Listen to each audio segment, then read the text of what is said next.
Hello, everyone. Thank you for taking time out of your day to come here and listen to our presentation. My name is Manuel, she said. I was interning at the UCSF post-kidney transplant services, and my preceptor was Melissa Parente. A little bit about me: I was born and raised in Colombia. I am currently a senior at San Francisco State, and I'm majoring in biology.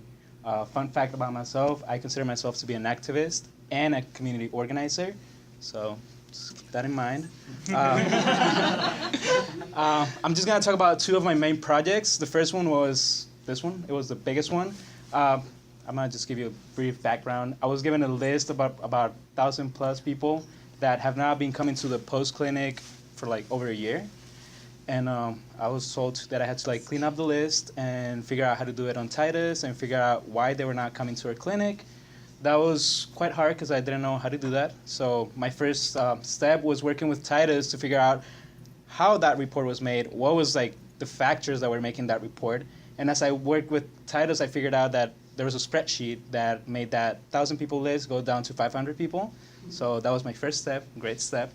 And I also figured out that all the changes that I had to make on Titus so that people would get removed from that list. On the process, I was also taking notes of the reasons why people didn't show up. And, well, I kind of just made a little pie chart showing the main reasons. Some of the people just decided to go to their own nephrologist. They live too far. Some people just never pick up their phone anymore, or they just get lost somewhere in the system, among other reasons. My second main project was a little bit more fun. It was a marketing project. It was the first marketing effort for the auto islet transplant program. And they're barely starting to have that many patients, so they're trying to reach out to different physicians and patients as well. So I was given a bunch of information from allo transplant and old information, and it was super not organized at all. So I had to put it all together in a way that was more appealing both for the physicians and the patients. So I created different forms with insurance codes, fact sheets, protocol, intake forms.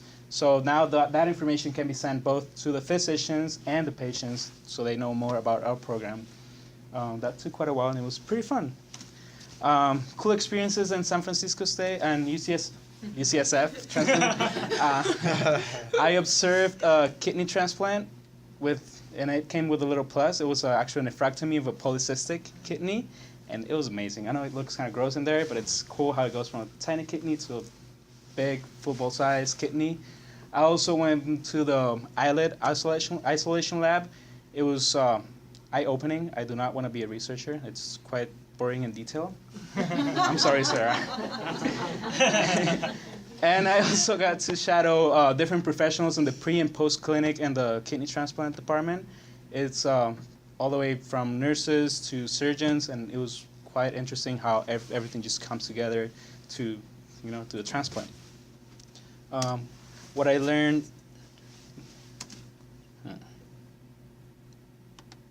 Okay.